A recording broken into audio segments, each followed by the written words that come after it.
बेहतरीन तेल जिसको माना गया है, अभी आप NIN national institute of nutrition Hyderabad में जो है उसका आप रिपोर्ट देखेगा तो दुनिया का सबसे बेहतरीन तेल माना गया है राइस ब्रान ऑयल को।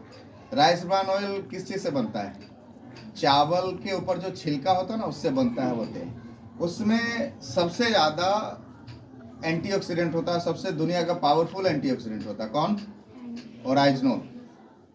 ओराइजनोल दुनिया का सबसे पावरफुल एंटीऑक्सीडेंट है। उसमें ओराइजनोल है, टोकोफेरोल है और टोकोट्रानोल। तीनों एंटीऑक्सीडेंट एकमात्र तेल में अगर पाया जाएगा नेचुरली तो वो कौन सा है? Rice bran oil. इसके अलावा कोई भी तेल आप ले लीजिए, बटर ले लीजिए, घी ले लीजिए, सनफ्लावर ऑयल ले लीजिए, कर्डी ऑयल ले लीजिए, चाहे मस्टर्ड ऑयल ले लीजिए। अपने यहाँ सबसे ज़्यादा तो मस्टर्ड ऑयल यूज होता है ना? मस्टर्ड ऑयल खूब यूज करते हैं हम लोग। कोई भी तेल ले लीजिए, तीनों एंटीऑक्सीडेंट नहीं मिलेगा, पहला चीज। दूसरा सबसे बड़ी चीज है कि सुफा, पूफा और मुफा जो हमारे बॉडी में गुड कोलेस्ट्रॉल लाता है। सुफा मतलब सैचुरेटेड फैटी एसिड्स, दूसरा मुफा मतलब मोनोसैचुरेटेड फैटी एसिड और पूफा मतलब पॉली मोनोसैचुरेटेड फैटी एसिड। ये तीनों चीज का जो बैलेंस अगर किसी में है तो वो सिर्फ और सिर्फ किस में है? Rice bran oil. ये थोड़ा सा डेप्थ नॉलेज है, इसके बारे में आपको ज़्यादा जानने की जरूरत नहीं। सिंपल ही समझिए कि राइस ब्रान ऑयल एक बेहतरीन तेल है। क्यों है? क्योंकि ये पहला, आप जितने भी पैकिंग तेल आप लोग खा रहे हैं वो सब के सब केमिकली रिफाइंड होता है। पता है आपको? आपने जो तेल खाया वो कौन सा रिफाइंड है? केमिकली रिफाइंड है। लोग बोलते हैं ना कि पैकिंग तेल का मतलब रिफाइंड ऑयल। रिफाइंड ऑयल नहीं होता, रिफाइंड एक प्रोसेस है। यस या नो? यस। तेल किस चीज का निकलेगा? किसी ना किसी बीज का निकलेगा, सीड से तेल निकलता है। Yes no? Yes. तो रिफाइंड एक प्रोसेस है, तो रिफाइंड ऑयल नहीं होता, रिफाइंड एक प्रोसेस है। तो ये क्लियर हो गया। अब आते हैं हम लोग यहाँ प्रोटीन पे। प्रोटीन क्या है? हमारे बॉडी का बिल्डिंग ब्लॉक्स बनाता है। Yes no? आपका बाल से लेकर नाखून तक किस चीज की वजह से बना है? प्रोटीन की वजह से। बिना प्रोटीन के हम अपनी लाइफ की कल्पना कभी भी नहीं कर सकते। अब प्रोटीन का सोर्स क्या है? आइए सर। प्रोटीन का सोर्स दाल, बैठिए ना आगे डॉक्टर साहब। दूध, उन सब चीजों से मिलता है। लेकिन नॉन वेजिटेरियन के साथ एक सबसे बड़ा समस्या क्या है कि वो प्रोटीन से ज्यादा आपको कोलेस्ट्रॉल देता है। क्लियर है? बुरा कोलेस्ट्रॉल। तो वो सही सोर्सेज नहीं है। हम कहाँ से ले सकते हैं? दाल से और दूध से। दूध ओरिजिनल आता है हम लोग के यहाँ। आज मैक्सिमम दूध जो निकलता है वो सुई मार के निकाला जाता है। और वो सुई कौन सा होता है? कोई आइडिया है? वो इंजेक्शन किस चीज का होता है डॉक्टर साहब? ऑक्सीटोसिन हार्मोन ऑक्सीटोसिन केमिकल है ऐसे उसमें। ऑक्सीटॉक्सी के नाम से सप्लाई मार्केट सप्लाई ऑक्सीटोसिन के है। नाम से ही आता है। वो क्या करता है? दूध निकलने का एक टाइमिंग होता है। पहले जो होता था या तो सुबह या तो शाम में दूध निकलता था, लेकिन ये सुई क्या करता है? किसी भी वक्त दूध निकाला जा सकता है ये सुई डाल के। अब क्या होगा? इसका नुकसान हमारे बॉडी पे हो गया। वो गाय पे भी होता है और हम लोगों को भी होता है। अच्छा, पहले जब जानवर मर जाता था, देखिए उसका कितना बड़ा नुकसान है। मैं आपको एक चीज सिंपल सा बताता हूँ। पहले जब जानवर मर जाता था तो वो जानवर जब रोड पे होते थे ना तो वहां पे गिद्ध लोग आता था और उसको खा जाता था। आज वो वल्चर गायब है। गिद्ध को वल्चर ही बोलते हैं ना। वल्चर दिखता है क्या? नहीं सर। चील दिख जाएगा लेकिन गिद्ध नहीं दिखेगा। अब गिद्ध कहाँ गया? वो जानवरों का मांस खा खा के सारे गिद्ध मर गए। वो कौन सा मांस खाया? जो जहरीला मांस। वो जो ऑक्सीटॉक्सी जो सुई लगा उसको डेली जो लग रहा है, उसको खाने से जब वो गिद्ध मर सकता है तो हमारी क्या स्थिति होगी? समझ में आ रहा है ये कितना बड़ा नुकसान हमारे बॉडी पे हो रहा है। तो दूध बहुत अच्छा ऑप्शन नहीं रहा। प्रोटीन, दाल। दाल हम मैक्सिमम जो दाल खा रहे हैं वो पॉलिश दाल खा रहे हैं। और दाल पॉलिश्ड है कि नहीं कैसे पता चलेगा आपको? जब आप धोइएगा तो उसमें से वाइट वाइट पूरा निकलता है। कभी मौका मिला आप लोग को? या मम्मी ही अभी तक तो मम्मी ही कर रही होंगी। नहीं तो आज एक बार ट्राई करिएगा कि आज दाल हम धोएंगे। बनाइए भले मत, लेकिन दाल हम धोएंगे। ये देखिए तो वो मैक्सिमम दाल जो ओपन मार्केट में मिल रहा है वो क्या है, पॉलिश्ड है। और पॉलिश के लिए क्या किया जाता है, केमिकल का इस्तेमाल किया जाता है। समझ में आ रहा है? तो उसका मैक्सिमम गुण कहाँ गया, वॉश आउट हो गया उस केमिकल के साथ। समझ में आ रहा है? अब वो दाल जो हम खा रहे हैं वो किस लिए खा रहे हैं, स्वाद प्रोटीन के लिए, लेकिन प्रोटीन तो गायब हो गया। अब हम क्यों खा रहे हैं, सिर्फ टेस्ट Only के टेस्ट के लिए। समझ में आ रहा है? उससे हमको कुछ मिल नहीं रहा, उल्टा नुकसान हो रहा है। यस अभी हम भोपाल में थे, लगभग 6 दिन का सर नेचुरोपैथी का सेंटर था। नेचुरोपैथी सेंटर में हम लोग गए थे। अगली बार आप लोग को भी ले चलेंगे। वहाँ पे वो लोग बोलते हैं कि अगर आप 18 साल से ऊपर के हो गए हैं तो आपको दाल खाने की जरूरत ही नहीं। दाल गैस भी बनाने का सबसे बड़ा कारण है। समझ में आ रहा है? यस रीजन क्या है उसके पीछे? क्योंकि 18 और 21 साल के ऊपर आप कितना भी हो जाए, जितना लंबे हो गए हैं उतना ही होइएगा, उससे ज्यादा नहीं हो सकते। 21 साल तक आपकी हाइट बढ़ती है, कितने तक? हाँ? कितना साल? वही 18-21 18-21 मतलब 21 साल से ऊपर हो गए, मतलब अब आपका हाइट नहीं बढ़ना है। तो उन्होंने वो उनका तरीका है, नेचुरोपैथी का अपना तरीका है, और वहाँ पे किसी भी दवा का इस्तेमाल नहीं किया जाता है। तो चलिए हम उधर नहीं बढ़े। प्रोटीन हमें कहाँ से मिलेगा, दूध और दूध से बनी हुई सारी चीज़ों से, दालों से मिलेगा, लेकिन वो ओरिजिनल रहेगा तब। विटामिन हमको कहाँ से मिलेगा, फलों से, सब्जियों से। यस या नो?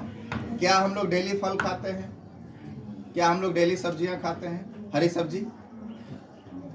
वो मुंडी ला रही है आते हैं, हम उस पे भी आते हैं। अभी हम आते हैं कि वो खा भी रहे हैं तो क्या मिल रहा है, वो उस पे आते हैं। मिनरल्स हमको डेली चाहिए। कहाँ से मिलेगा मिनरल्स? ग्रीन वेजिटेबल से और सूखे मेवे से। सूखा मेवा समझ रहे, काजू किशमिश छुआड़ा बादाम वगैरह ये सब चीज़ों से। क्या हम लोग डेली खाते हैं? नो नहीं। ओके इसके बाद हमें चाहिए फाइबर। फाइबर क्यों चाहिए?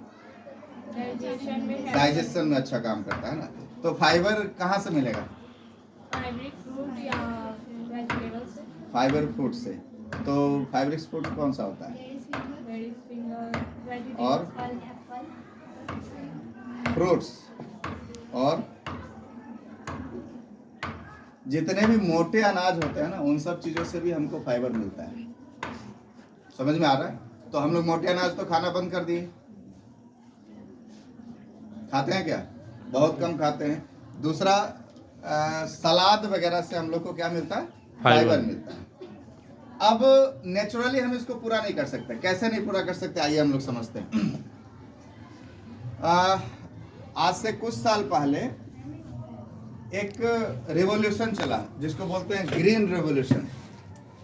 इसके पीछे क्या है, मैं फाइनल तथ्य पे जाता हूँ, मतलब आपको हिस्ट्री बताता हूँ, उसके बाद समझ में आएगा कि मैं ये बातें क्यों कर रहा हूँ।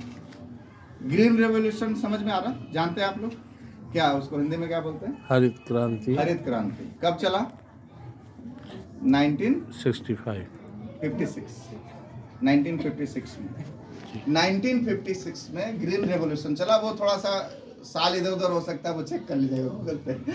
तो ग्रीन रेवोल्यूशन जब चला तो वहाँ पे ये देखा गया, वैज्ञानिकों ने ये देखा कि उगाने वाले खेत घटते जा रहे हैं और खाने वाला पेट बढ़ता जा रहा है। उस वक्त देश की आबादी लगभग 40 करोड़ के आसपास था, और उस वक्त 40 करोड़ की आबादी थी और खेती बाड़ी ठीक ठाक था लोगों का। फिर भी भविष्य को जब देखा गया कि आबादी जिस तरीके से बढ़ रही है तो उगाने वाला खेत घटता जा रहा और खाने वाला पेट बढ़ता जा रहा। अब समझिए, आपके दादाजी के पास अगर 1 बीघा जमीन था तो आपके दादाजी के अगर 4 बेटे, मतलब आपके पापा और 3 चाचा हैं, तो वो चारों भाई का अलग अलग घर बनेगा। यस। कहाँ बनेगा? उसी में, उसी खेत में बनेगा। समझ में आ रहा है? तो खेत घट जा रहा है, जहाँ से पैदावार हो रहा है वो घट रहा है, लेकिन पेट तो बढ़ रहा है। अब 4 जो भाई हैं उनकी 4 पत्नियां, उनके कम से कम 2-2 बच्चे, बढ़ रहा है लेकिन खेत घट रहा है। समझ में आ रहा है? तो यहाँ से क्या शुरू हुआ? उस ग्रीन रेवोल्यूशन में 2 चीजों का इस्तेमाल शुरू हुआ। पहला, रासायनिक खादों का इस्तेमाल शुरू हुआ, और दूसरा हाइब्रिड सीड्स का इस्तेमाल शुरू हुआ। वहीं से ये 2 चीजों की शुरुआत हुई। लेकिन रासायनिक खादों को इस्तेमाल करने का भी एक मानक बनाया गया। इसको क्या बोलेंगे इंग्लिश में, मानक को? स्टैंडर्डाइजेशन। हैं? स्टैंडर्डाइजेशन।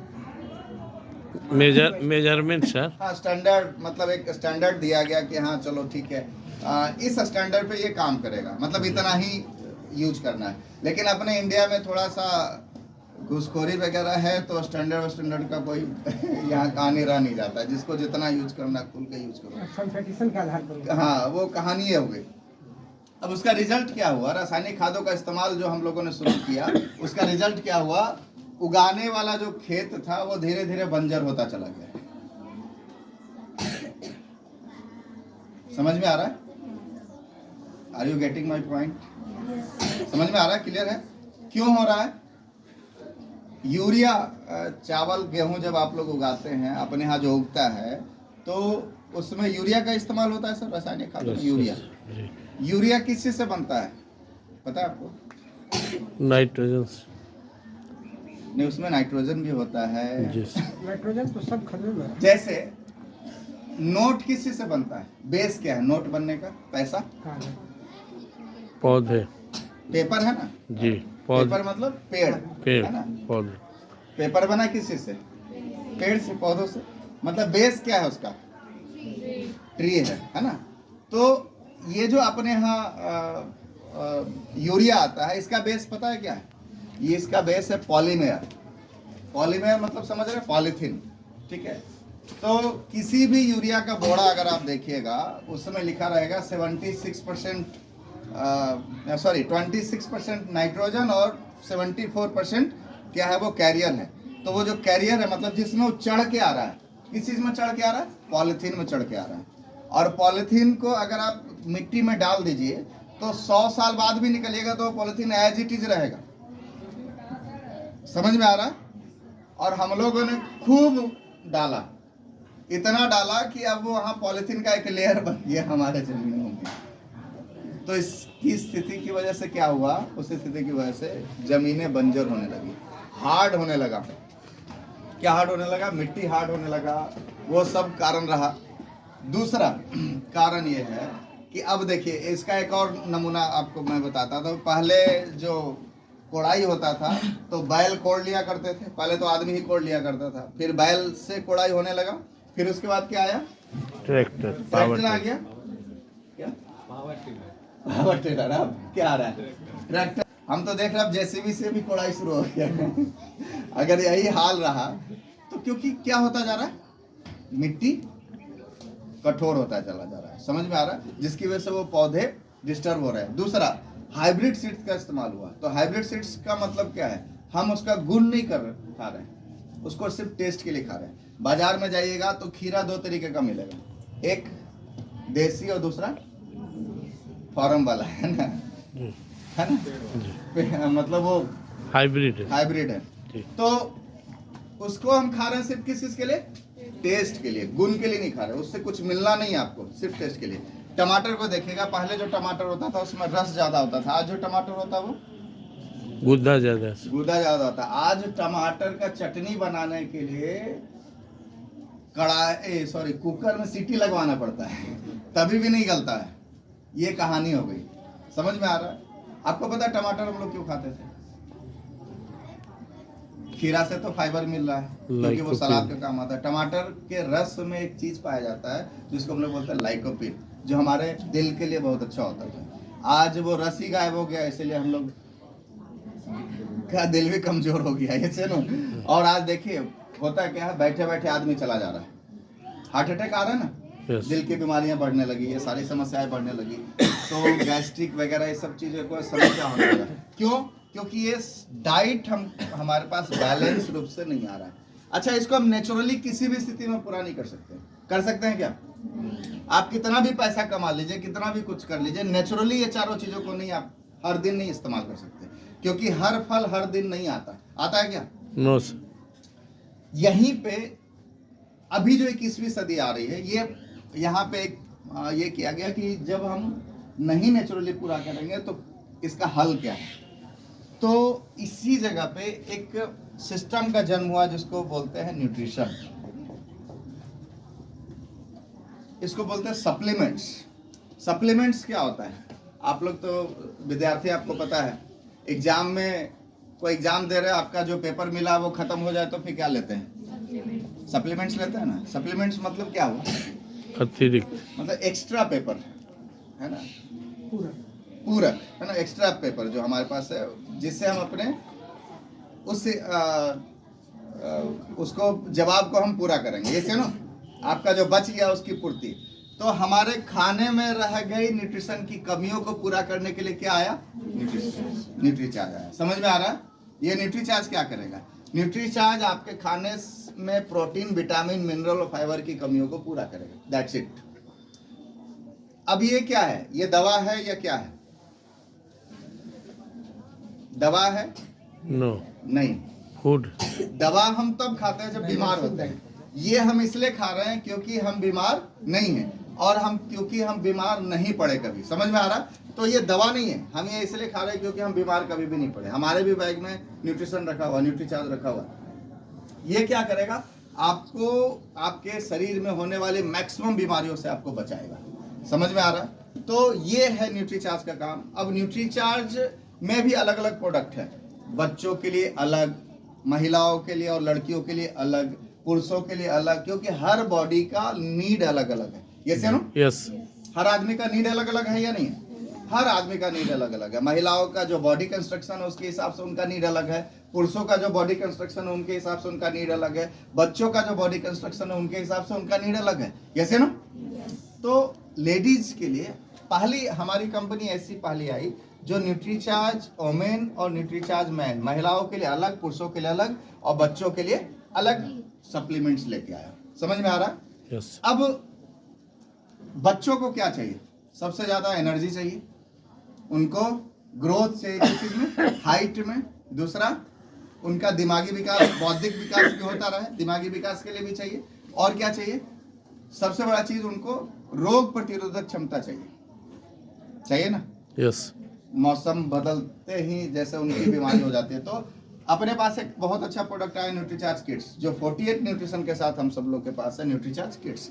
इसमें दुनिया की पहली ऐसी कंपनी हम इंडिया में है जो बच्चों के पेय पदार्थ में सबसे ज्यादा न्यूट्रिशन देते हैं। इससे ज्यादा न्यूट्रिशन किसी भी दूसरी कंपनी के पास नहीं है। आप चेक कर लीजिए, ट्रेडिशनल बिजनेस को देख लीजिए, कहीं पे भी देख लीजिए। बाहर में सबसे ज्यादा पीडियाश्योर है। पीडियाश्योर में कितना न्यूट्रिशन है? मात्र 37 है। अभी शायद ऐड किया होगा तो 38 मान लीजिए। हम कितना दे रहे हैं? 48। समझ में आ रहा है? 49 है। किसका? मैं 48 न्यूट्रिशन है किड्स में। अब आते हैं महिलाओं में। महिलाओं में एक सबसे बड़ा समस्या क्या है? महिलाओं के साथ एक सबसे बड़ा समस्या है, अपने देश में आपको पता है कि 60% लेडीज एनेमिक है, खून की कमी से ज्यादा है सर। ये सरकारी आंकड़ा है, हम उसी की बात कर रहे हैं। हकीकत कुछ और है, वो अलग बात है। 60% लेडीज एनेमिक है। समझ में आ रहा है? तो ये न्यूट्रीचार्ज वोमेन क्या करेगा? एनीमिया से बचाएगा। दूसरा, महिलाओं को और क्या चाहिए? लड़कियों और महिलाओं को और क्या चाहिए? आयरन चाहिए। 29 मिलीग्राम आयरन चाहिए डेली, इसमें है। 200 मिलीग्राम कैल्शियम चाहिए, इसमें है। 13 अलग अलग फलों के सत्व इसमें डाले गए हैं। 13 फलों के सत्व क्या करेगा? आपको अंदर से सुंदर बनाएगा। समझ में आ रहा है? आप एक काम करिए, 2 पौधा ले जाइए अपने घर में, एक पौधे को के जड़ों में पानी डालिए और दूसरे पौधे के पत्तियों में पानी डालिए। कौन बड़ा होगा? कौन अच्छा होगा? हाँ? तो ये न्यूट्रीचार्ज क्या करेगा? जड़ों पे काम करेगा। समझ में आ रहा है? जब जड़ों पे काम होगा तो सुंदरता और अच्छा निकलेगा। तो ये न्यूट्रीचार्ज वोमेन का काम है। इसमें है क्या, मैं आपको बता दूं सीधा सीधा। 13 विटामिन है इसमें, 13 मिनरल्स है इसमें, 13 फलों के सत्व है, 6 बोटेनिकल्स है और 5 एमिनो एसिड्स है। अकेले एक टैबलेट में, मतलब 50 न्यूट्रिशन अकेले एक छोटे से टैबलेट में डाला गया, न्यूट्रीचार्ज वोमेन के छोटे से टैबलेट में।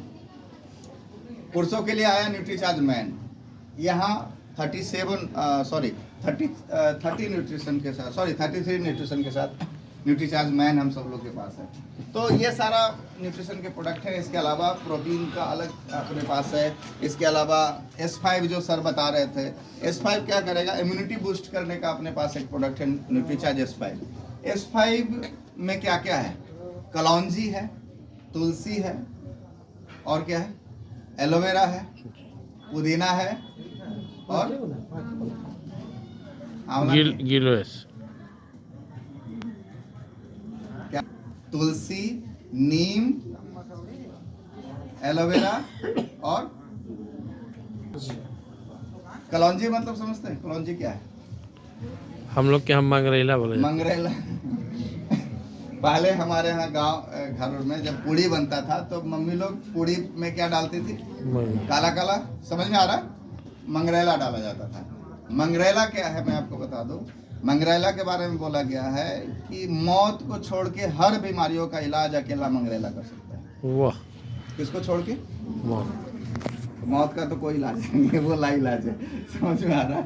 उसको छोड़ के जितनी भी बीमारियां हैं, सारी बीमारियों का इलाज अकेला मंगरेला कर सकता है। समझ में आ रहा है? तो उसमें क्या डाला है? वही मंगरेला है उसको जी, उसमें डाला गया है। नीम डाला गया है। नीम क्या आपके बॉडी के लिए हानिकारक है? नो, क्या करेगा? आपके बॉडी में जितने भी बैक्टीरिया, मतलब ये छोटा मोटा घाव वगैरह होने का या ये सब होने का, वो सब चीजों को ठीक करता है। फिर क्या है उसमें? एलोवेरस, एलोवेरा, और क्या है? नीम है, पुदीना है, पुदीना है, तुलसी है। तुलसी क्या करता है? कफ वगैरह सब चीजों को ठीक करेगा। तो वो 5 ऐसा न्यूट्रिशन उसमें डाला गया है जो आपके इम्यूनिटी को बूस्ट करेगा। अभी जैसा मौसम बदल रहा है तो लोगों को सर्दी, खांसी, फीवर होना आम सी चीजें हैं, तो न्यूट्रीचार्जेस 5 ले लिए, वो चीजें हमारा ठीक हो जाएगा। लेकिन वो 18 साल से ऊपर के ही, 16 ईयर्स से ऊपर के ही लोग ले सकते हैं, उससे नीचे के लोग नहीं ले सकते। क्लियर है? क्लियर है? तो अपने पास जो भी प्रोडक्ट है वो आपके बॉडी के लिए अच्छा है, आपके न्यूट्रिशन के लिए अच्छा है, ये सारा काम करता है। तो ये है बैलेंस डाइट के बारे में, न्यूट्रिशन के बारे में मैंने आपको बताया। कोई सवाल हो तो आप लोग पूछ सकते हैं। अपने पास और भी प्रोडक्ट है, जैसे न्यूट्रीचार्ज वेज ओमेगा है जो हर व्यक्ति की ज़रूरत है। इसके बाद अपने पास एनर्जी ड्रिंक है, रिफ्रेशर्स। इसके बाद फिर अलग अलग सेगमेंट का प्रोडक्ट है। कोई बहुत ज़्यादा मोटे हो गए तो उनको पतला करने के लिए, कोई बहुत ज़्यादा पतला है तो उनको ठीक ठाक करने के लिए, मोटा करने के लिए, हेल्दी करने के लिए, मतलब लीन एंड थीन के लिए क्या है, अपने पास अलग प्रोडक्ट है। बहुत ज़्यादा मतलब वो वेट मैनेजमेंट के प्रोडक्ट है। दूसरा फिर स्पेशल प्रोडक्ट है, किसके लिए? घुटनों के दर्द के लिए। फिर शुगर वालों के लिए अलग प्रोडक्ट है। अभी शुगर वालों के लिए एक और बहुत अच्छा प्रोडक्ट है अपने पास, सबसे बढ़िया Nutricharge BG, bone and joint. तो न्यूट्रीचार्ज वोमेन कितना उम्र से बच्चियों को लेना चाहिए? न्यूट्रीचार्ज ओमेन लेने का पैमाना ये है सर कि जिस भी बच्ची का माहवारी शुरू हो गया उसके बाद से वो ले सकते हैं, क्योंकि सबसे बड़ा क्षय कहाँ होता है? देखिए 14 साल के बाद से नहीं, वो आपका बॉडी कंस्ट्रक्शन के हिसाब से सबका अलग अलग कहानी है। अब तो 10-11 साल में भी होने लगा।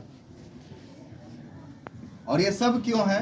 क्योंकि वो एसिडिक भोजन है, केमिकल नहीं, एसिड। वो सुई वगैरह जो है ना, हम लोग का खान पान, और जो दूध हम लोग पी रहे हैं ना, वो कौन सा डाला हुआ? सुई वाला है, ऑक्सीटॉक्सी। हम जो चिकन खा रहे हैं, अगर आप लोग नॉन वेजिटेरियन हैं तो कोई अगर चिकन खा रहे हैं, जो फॉर्म वाला चिकन खाते हैं, वो पता है कितने दिन में बन जाता है? मात्र 10 दिन में वो चिकन रेडी हो जाता है, 10 से 15 दिनों में।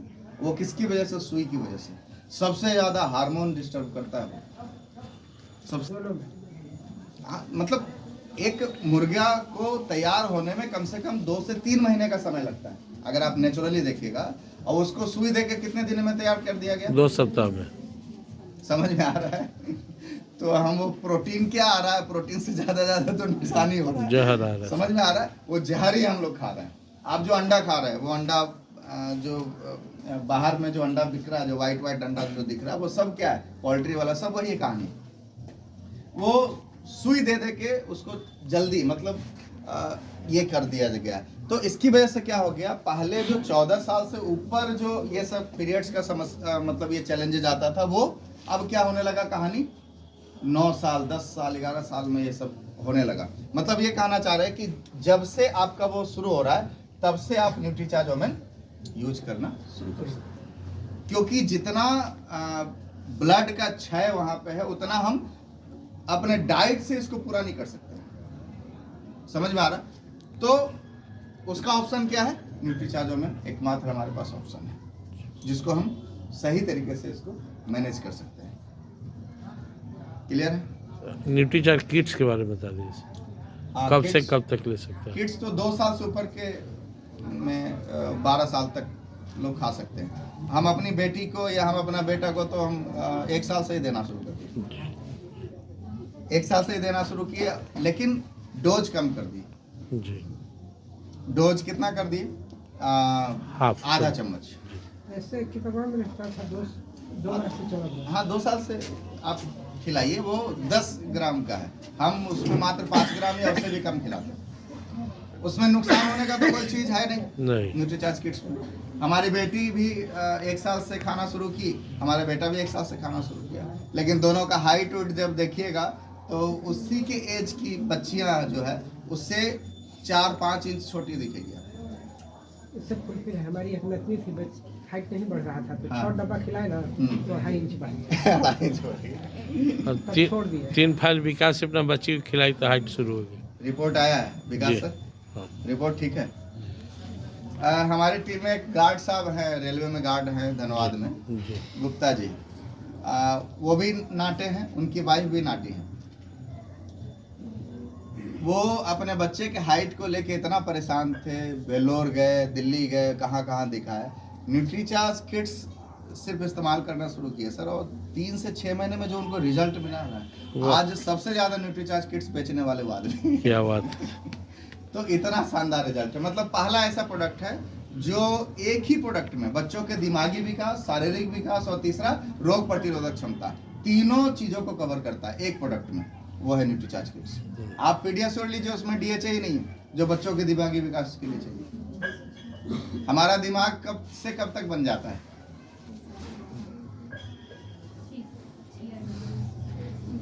जन्म से। अब तो आप लोग का दिमाग ही नहीं बनेगा। पूछिए रीजन क्या है, मैं आपको बता दूं। हम लोग का जो दिमाग बनता है ना, वो माँ के गर्भ में ही बन जाता है। कितना? 75%। 75% जो दिमाग हम लोग का बनता है वो माँ के गर्भ में बन जाता है। तो उसकी उस वक्त अगर आपकी मम्मी अच्छा कुछ खाई होंगी तब तो दिमाग ठीक होगा। मतलब 75% तो बन गया। आपके जन्म लेते ही कितना बन गया? 75%। अब आप लोग अपनी मम्मी से जाके पूछिएगा क्या क्या खाई थी, बताओ। तो अब मम्मी से लड़िएगा मत जाके कि हमको बोल मत बोलो, तुम ही नहीं खिलाई थी इसलिए नहीं हुआ ऐसा। ओके, तो 75% तो बन गया, वो आपके हाथ में था नहीं। अब बचा कितना? अच्छा, वो 25% भी आपके हाथ में नहीं था, क्योंकि तब तक तो आपको अकल ही नहीं था।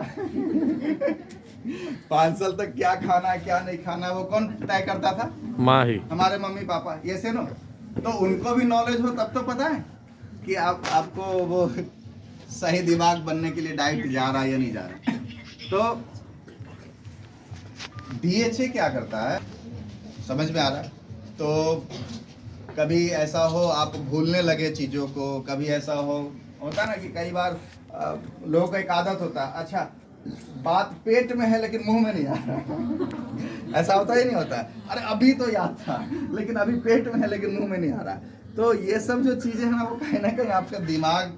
दूसरा, अगर हम जल्दी उग्र हो जाते हैं या जल्दी हम बहुत चीज़ों पे मतलब क्या ये हो जाता है कि नहीं भावुक हो जाते हैं, तो ये सब जो समस्याएं हैं वो आपके माइंड की वजह से है। और आपको पता है कि आपका पूरा बॉडी कहाँ से कंट्रोल हो रहा है? माइंड से। ये ठीक रहेगा तो सब सब कुछ ठीक ठीक रहेगा। रहेगा, जी। लास्ट में आप लोगों को जरूर कहना चाहेंगे, आप सब लोग स्टूडेंट हैं, देश का भविष्य है। एक चीज याद रखिए, ओहो। दुनिया का कोई भी इतना बड़ा फेल्योर नहीं होगा जो आपकी जिंदगी से बड़ा हो सकता है। समझ में आ रहा है? यस। दुनिया की कोई भी फेल्योरिटी इतनी बड़ी नहीं हो सकती जो आपकी लाइफ से बड़ा हो सकता है, और दुनिया का कोई भी सक्सेस इतना बड़ा नहीं होगा जो आपकी खुद की जो ऑरा है ना उससे बड़ा हो सकता है। समझ में आ रहा है? यस। ऐसा नहीं है कि हाँ अरे ये सफल हो गई हम नहीं हो पाए तो हम अवसाद में आ गए, क्या बोलते हैं उसको, डिप्रेशन में आ गए, इन सब चीज़ों में आ गए। मैं आप लोगों से कहना चाहूँगा चिल करिए लाइफ में। आप देखिए लाइफ में वो लोग हैं जो एकेडमिक में बहुत अच्छा नहीं किए लेकिन आगे चल के बहुत अच्छा किए। आपके पास लाइफ कई मौके देंगे, कई मौका देगा आपको। तो एक फेल्योरिटी या एक सक्सेस आपकी लाइफ को या आपके पर्सनालिटी को मतलब ये डिफाइन नहीं कर सकता। समझ में आ रहा? तो हम कुछ भी हो जाए, मैं आपको अगर मैं अपना एक उदाहरण देना चाहता हूँ। आपको पता है कि हम छोटी छोटी चीज़ों में अवसाद में आ जाते हैं, मतलब नेगेटिविटी आ जाता है हमारे ऊपर हावी हो जाता है कि नहीं अब तो लाइफ ख़त्म हो गया, अब तो दुनिया ही ख़त्म हो गया, अब तो ये हो गया वो हो गया, ये नहीं मिला वो नहीं मिला। छोटी छोटी चीज़ों को लेके हम निगेटिव हो जाते हैं या फिर हम डिप्रेशन में आ जाते हैं। एक बहुत अच्छा उदाहरण देता हूँ मैं आपको। एक लड़का था जिसका घोषणा हो गया था कि कल तू इस देश का राजा बनेगा, और पूरे नगर में मिठाइयाँ बट रही थी, प्रजा ढोल नगाड़े बज रहे थे, पूरे नगर को एकदम दुल्हन की तरह सजाया गया। और कल सुबह उसका राज्याभिषेक होना था, उसके कपड़े वपड़े सब सिलुल के आ गए, सब कुछ तैयारी हो गई पूरी तरीके से। और रात में 8 बजे उसको पता चला कि वो देश का राजा नहीं बन रहा है। उसकी माँ ने बोला कि तू राजा नहीं बनेगा और तुझे ये महल भी छोड़ के जाना पड़ेगा। कितने सालों के लिए? 14 सालों के लिए तुझे महल छोड़ के जाना पड़ेगा। समझ में आ रहा है? उससे भी बुरा कुछ आपके जीवन में घटेगा क्या? नो। अभी रुकिए, अभी कहानी खत्म नहीं हुआ, अभी तो शुरू हुआ है। सोचिए कि कल जो देश का राजा बनने वाला है, आज उसको कब पता चल रहा है? रात में पता चल रहा है कि कल तुमको ये, अब राजा तो छोड़ो, तुमको ये महल भी छोड़ के जाना पड़ेगा। और महल से जब जाओगे तो ये राजपाट वाला ड्रेस में नहीं जाओगे। किस ड्रेस में जाओगे? बनवासी मामूली से साधु वाले ड्रेस में जाओगे। Yes no? अब वो अपनी पत्नी अपने भाई के साथ वन में गया, सिर्फ पैरों में क्या था? खड़ाऊ था। 3 महीने बाद भरत आया, वो भी खड़ाऊ लेके आ गया। वो भी आ गया ना। 3 महीने बाद जब भरत आया तो बोला कि भैया ये खड़ाऊ दे दो। लेके चल।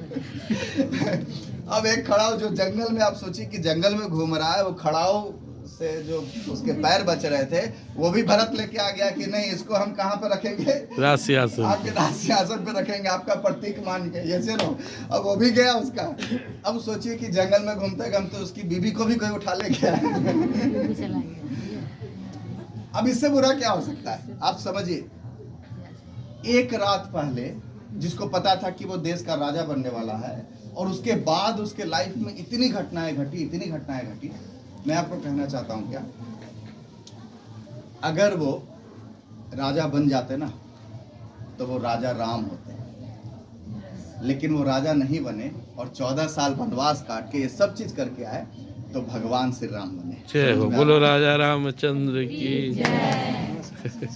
तो राजा राम से भगवान राम बनने की जो कहानी है ना, वो कष्ट वाले जंगल से गुजर के ही मिलेगा। समझ में आ रहा है? मुश्किल वाले जंगल से गुजर के ही मिलने वाला है। तैयार हैं? यस।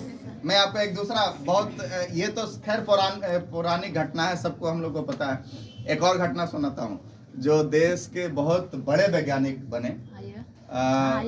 एक लड़का जो मल्लाह का बेटा था और वो एयरफोर्स की तैयारी कर रहा था। एयरफोर्स की एग्जाम देने के लिए वो अपनी बहन का सोने का चेन गिरवी रख के आया एग्जाम देने के लिए। उसको तय था कि वो एकदम फाइनल सेलेक्ट हो जाएगा, तो सोने की चेन गिरवी रख के आया और बदकिस्मती से उसका सिलेक्शन नहीं हुआ। अब वो रो रहा था कि हम अपनी बहन का सोने का चेन भी गिरवी रख दिए, सिलेक्शन भी नहीं हुआ, अब हम अपनी बहन को क्या मुंह दिखाएंगे। वो मंदिर के सीढ़ियों पे बैठा हुआ था, रो रहा था। तो पुजारी जी ने देखा कि एक बच्चा रो रहा है, क्या बात है? उसने पूछा पुजारी जी ने, तो उस लड़के ने बोला कि मैं इस नौकरी के लिए इतना पॉजिटिव था कि मुझे नौकरी मिल ही जाता, मैं अपनी बहन के सोने का चेन गिरवी रख दिया, वहाँ से यहाँ आया। तो उस पुजारी जी ने उसको जो बोला, उस पुजारी जी ने उनको बोला कि तू घबरा मत, तुम्हें अगर ये नौकरी नहीं मिली इसका मतलब इसके पीछे कुछ ना कुछ ऊपर वाले की बड़ी मनसा है, इससे भी कुछ बेहतर देना चाहता है। पता है वो एयरफोर्स में सेलेक्ट नहीं हुए, इसीलिए अपने देश को एक सबसे बड़ा वैज्ञानिक मिला, डॉक्टर APJ अब्दुल कलाम साहब। ये सुनो, अगर वो एयरफोर्स में चले जाते तो क्या हम लोग को एक अच्छा वैज्ञानिक मिलते? नो। समझ में आ रहा है? तो दुनिया को कोई भी ऐसा फेल्योरिटी नहीं है जो आपको दूसरा मतलब लाइफ इतना ये नहीं है सर, हर आदमी को दूसरा मौका मिलता है। क्लियर है? तो मैं आप लोगों से कहना चाहूँगा प्लीज़ मतलब छोटी छोटी चीज़ों को लेके इतना निराश मत हो जाइए कि लगे कि अरे अब तो कुछ नहीं। लाइफ एक बार फिर मौका देता है, बाउंस बैक कीजिए। ठीक है, गिरना बुरा नहीं है, लेकिन गिरे रह जाना बहुत बुरा है। ये ना, गिर के उठिए। दुनिया में कोई भी ऐसा आदमी नहीं हुआ जो गिरा ही नहीं। यस, तो तैयारी करते रहिए, प्रयास करते रहिए, और ज़बरदस्त प्रयास करिएगा तो बहुत अच्छा रिजल्ट आपके लाइफ में भी होगा। तो ये सब चीज़ें चलती रहेगी, सब कुछ अच्छा चलता रहेगा। बहुत सारी चैलेंजेज है, बहुत सारी समस्याएं। आज नौकरी नहीं है, आज चैलेंजेज है, आबादी बढ़ रहा है, नौकरी घट रही है, लेकिन उसी हिसाब से अवसर भी बढ़ रहा है। पॉजिटिव चीज़ें क्या है? अवसर बढ़ रहा है। ये हम लोग एआई के ज़माने में आ गए ना। चीज़ें अब कौन कर रहा है? अब आपको कोई लेटर लिखना कौन बता देगा? एआई बता देगा। अब आपको कुछ भी करना कौन बता देगा? एआई। आपको बीमारी है, कोई फीवर हो गया, ये हो गया, आपको किसी डॉक्टर के पास जाने की जरूरत नहीं। एआई से पूछिए, वो आपको डायग्नोस करेगा, आप डायग्नोसन दीजिए, उसके बाद वो सही जवाब दे देगा। आपको कौन सा दवा खाना चाहिए, कौन सा कितना देर में खाना चाहिए, सब क्लियर करके बता देगा। आप उस जमाने में जी रहे हैं। तो यहाँ पे ऑप्शंस भी बहुत हैं, अपॉर्चुनिटीज भी बहुत हैं, और इसी बीच में एक अपॉर्चुनिटी हम लोग के बीच आया है जिसका नाम है आरसीएम। जैसे आरसीएम क्या है? आरसीएम इसको नेटवर्क मार्केटिंग बोला जाता है। नेटवर्क मतलब नेटवर्क, नेट मतलब जाल, वर्क मतलब काम, मतलब काम का जाल फैलाना। आप इसको इस तरीके से समझिए कि एक किसान अगर किसी खेत को 10 घंटे में जोतता है, तो उसी खेत को 10 किसान मिलकर कितने घंटे में जोतेगा? 1 घंटा। हाँ, 1 घंटा में। क्यों? आधा से उधर करेगा तो नहीं टाइम मिलेगा। काम करने वाला हाथ बढ़ गया, इसीलिए काम जल्दी हो गया। समझ में आ रहा है? मतलब हम किसी दूसरे सेक्टर में पूरी जिंदगी में जो हासिल कर सकते हैं, वो नेटवर्क मार्केटिंग में हम बहुत कम समय में हासिल कर सकते हैं। मतलब आपके काम को ज़्यादा करेगा और कम समय में करने का एक सिस्टम है नेटवर्क। समझ में आ रहा है? अब नेटवर्क कहाँ से शुरू हुआ? 1926 से नेटवर्क मार्केटिंग चल रही है पूरी दुनिया में। हमारे यहाँ 1996 में नेटवर्क मार्केटिंग आया। अब अमेरिका ने इसकी शुरुआत की। अभी भी अमेरिका पूरी दुनिया में नंबर 1 है। हम 11वें स्थान पे आज के डेट में भारत में 96 में आया, और नेटवर्क मार्केटिंग पे भी गाइडलाइन आ गया, कानून बन गया। ये 21वीं सदी का सबसे बड़ा बिजनेस है। ये मैं बोला करता था। अमेरिका का भी राष्ट्रपति चुने गए हैं कौन? ट्रम्प है ना जी। क्या नाम है उनका? Donald Trump. डोनाल्ड ट्रम्प भी नेटवर्क से जुड़े हुए हैं। और आपको पता है, अगर आप न्यूज़ में थोड़ा भी इंटरेस्टेड हैं, अगर जानते हैं, तो डोनाल्ड ट्रम्प ने इस बार एक अलग सा विभाग ही बना दिया है जो डायरेक्ट सेलिंग की गतिविधि को देख रहा है, और इसके भविष्य को देख रहा है, इसके ग्रोथ को देख रहा है। समझ में आ रहा है? क्यों? मैं आपको बताना चाहता हूँ। दुनिया में जितने भी आविष्कार जो अभी हो रहे हैं ना, वो क्या हो रहा है? मैन पावर को कम करने के लिए हो रहा है। अंडरस्टैंड? किसको कम करने के लिए हो रहा है? Manpower. हर सेक्टर में मैन पावर को कम करने के लिए एआई आया। 4 करोड़ नौकरियां एक दिन में गया, सिर्फ एआई के आने से। एक जेसीबी आ गया, कितने मजदूरों की नौकरी गई? समझ में आ रहा है? एक जो आविष्कार हो रहा है वो मैन पावर को कम करने के लिए किया जा रहा है। लेकिन नेटवर्क मार्केटिंग एक ऐसा सिस्टम है जहां पे मैन पावर की जरूरत है। जहां समझ में आ रहा है जी? दुनिया के दूसरे जितने भी आविष्कार हैं वो मैन पावर को कम करने के लिए किया जा रहा है, मैन पावर की इनकम घटाने के लिए किया जा रहा है। लेकिन ये एक ऐसा आविष्कार है जो उसी में जो हमारे मैन पावर है उसको बेहतर बनाने के लिए किया जा रहा है। समझ में आ रहा है? ये इसीलिए कि इसको 8वां अजूबा बोला गया। और डोनाल्ड ट्रंप ने एक अलग विभाग बनाया है जो ये देख रहा है कि नेटवर्क मार्केटिंग की, मतलब डायरेक्ट सेलिंग की पूरे दुनिया में क्या रिपोर्ट है और क्या इस पर ग्रोथ हो सकता है। अब मैं आपको बता दूं, यहाँ से ये चीज़ें पूरा मूव करने वाला है। अभी तक नेटवर्क हमको समझाने जाना पड़ता था। आपको पता है नेटवर्क मार्केटिंग पे गाइडलाइन आ गया, नेटवर्क मार्केटिंग पे कानून बन गया, नेटवर्क मार्केटिंग की पढ़ाई अब शुरू हो गई। सोलोनी यूनिवर्सिटी है हिमाचल प्रदेश में, वहाँ पे बैचलर इन नेटवर्क मार्केटिंग और मास्टर इन नेटवर्क मार्केटिंग की पढ़ाई शुरू हो गई। अब ये लोग जो पढ़ के आएंगे, आपको क्या लग रहा है नौकरी ढूंढेंगे? कहाँ से नौकरी ढूंढिएगा? नौकरी तो घट रहा है। जॉब वाली मानसिकता से मत पढ़ाई कीजिए। जॉब डेस्टिनेशन नहीं है, उस मानसिकता से काम और पढ़ाई नहीं। आप अपने आप को स्किल्ड करने के लिए पढ़ाई कीजिए। अगर आप स्किल्ड रहेंगे दुनिया के किसी भी क्षेत्र में कमा लीजिएगा, जैसे ना। यस, और अगर स्किल्ड नहीं हो तो कहीं नहीं। कहीं नहीं, क्योंकि नौकरी की मानसिकता से काम करिएगा तो नौकरी तो घट रहा है सब जगह। घट रहा ही नहीं घट रहा है। परसों मैं एक न्यूज देख रहा था सर, भारत का पहला प्लेटफॉर्म बनने जा रहा है, रेलवे प्लेटफॉर्म, अहमदाबाद। 3 साल के अंदर वो बन के तैयार हो जाएगा, जहां पे सब चीज ऑटोमेटिक होगा, सब चीज। और आपको पता भी नहीं चलेगा कि आप स्टेशन पे हैं, आपको लगेगा कि हम एयरपोर्ट लॉन्ज में बैठे हुए हैं। समझ में आ रहा है? ये हकीकत है, ये स्थिति है। और मात्र 3 सालों में वो रेडी होकर तैयार हो जाएगा। पहला प्राइवेट जो ये बना है रेलवे स्टेशन, वो है भोपाल में, रानी कमलापति स्टेशन। आप गूगल करिए उसको, मैं वहाँ पे गया हूँ, मैं वहाँ से ट्रेन भी पकड़ा हूँ। वहाँ पे कोई टीटी नहीं है, सब कुछ ऑटोमेटिक। आपको लगेगा ही नहीं कि आप रेलवे स्टेशन पे, आपको लगेगा कि आप एयरपोर्ट पे घूम रहे हैं। सब कुछ स्वचालित। हम नीचे 3 मंजिल ऊपर तो सिर्फ एस्केलेटर से चढ़े, तब जाके स्टेशन पे पहुंचे। तो आप अब उस जमाने में जी रहे हैं, तो यहाँ पे सब ऑटोमेटिक हो जाएगा, तो नौकरी किसको दीजिएगा?